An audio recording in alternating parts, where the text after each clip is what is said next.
Hello students, in the previous class we discussed about finding minimum focal length and maximum focal length for the eye lens. In today's class we shall discuss various eye defects. I told you in the previous class what is accommodation. Accommodation is what? The ability of the ciliary muscles to change the focal length of the eye lens as to adjust the distance of the image as well as the object, that is called accommodation of eye lens. That is, the eye lens changes the focal length so that the image always falls on the retina. That is what is accommodation. But with aging, what happens is the accommodation power of the eye lens decreases, hence the person may have eye defects. There are three types of eye defects discussed in your syllabus. First one is myopia, second one is hypermetropia, and third one is presbyopia. First, let us look into myopia. Myopia is also called nearsightedness.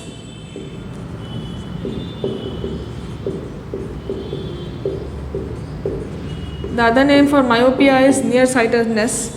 A person with myopia can see near objects clearly, but he cannot see the far objects clearly. So that is what is the defect in the case of myopia. That is, he can see the near objects clearly and he will not be able to see the far off objects clearly.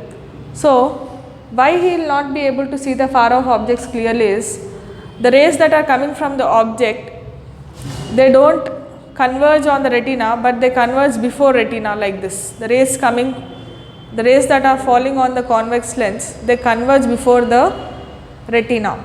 Actually this point should be here to get the clear image of the object, but for myopia patient it forms before retina. So here also the rays that are coming, they are falling before the retina. This is object at infinity, this is object between infinity and M. Here you have something called as M, that is far point.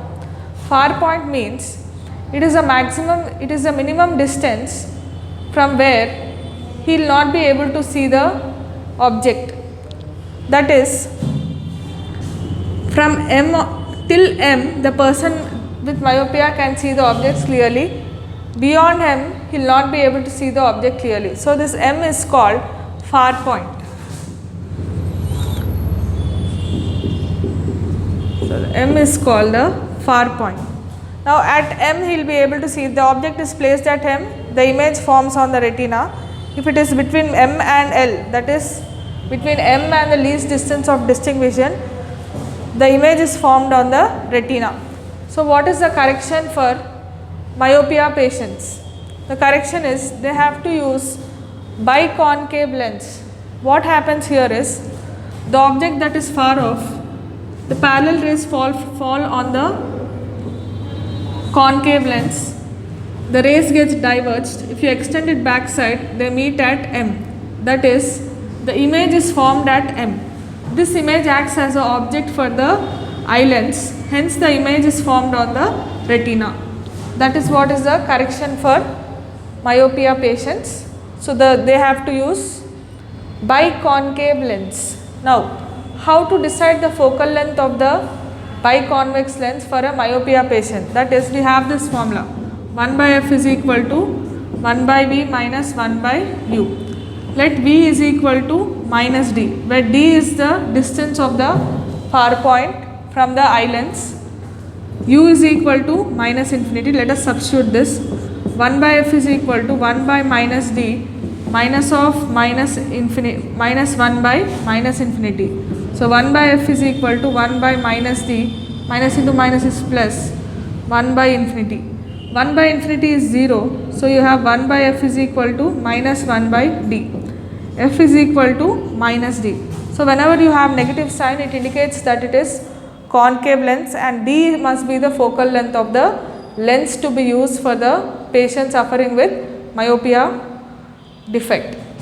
So this is what is about myopia. Next we have about hypermetropia. The next side effect that you have is hypermetropia. Hypermetropia is also called as farsightedness. Now in this type of eye defect, the person will be able to see the far objects clearly, but he will not be able to see the near objects clearly. Let H be the point from where he can see the objects clearly. Beyond H, from H and beyond H, the person will be able to see the objects clearly. Between H and L, he will not be able to see the objects clearly. Where here L is the least distance of distinction. What happens in case of hypermetropia is the image of the object is falling behind retina. It should fall on retina, but for a hypermetropia patient, the image of the object is forming behind retina.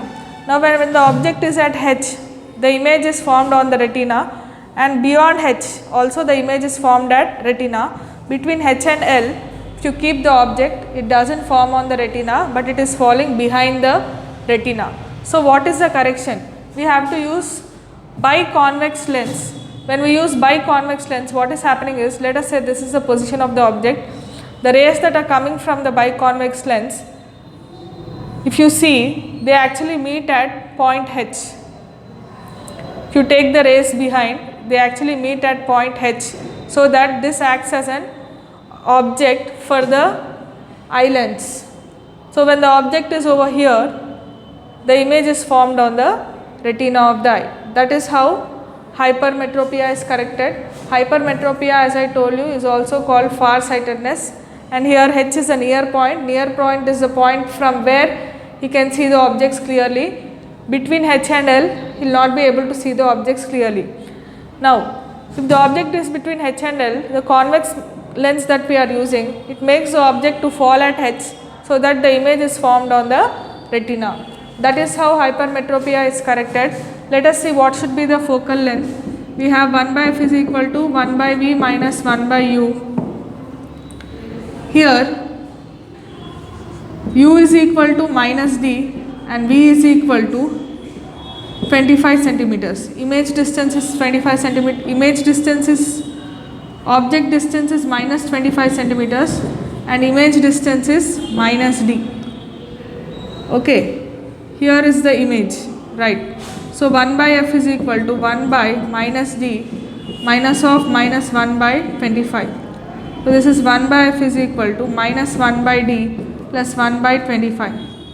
1 by f is equal to 25d minus 25 plus d. 1 by f is equal to d minus 25 by 25d. So f will be equal to 25d by d minus 25. Here d is the near point. D is the near point for a hypometropia patient. The doctor has to substitute in the value of d to get the value of f. That decides the focal length of the convex lens to be used. And when d is greater than, when d is positive, that is f will become positive.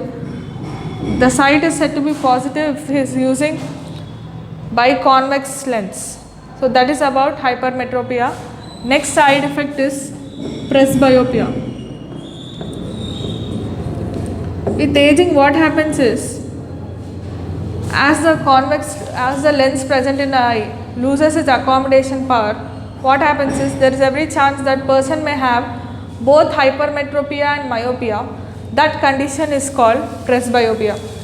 So the lens that is suggested for a presbyopia patient is bifocal lens, wherein he will have convex lens here, and this is what is concave lens. Here you will use both lens, concave lens, and this is convex lens. This kind of lens is called bifocal lens. So a person with presbyopia uses bifocal lens for his correction.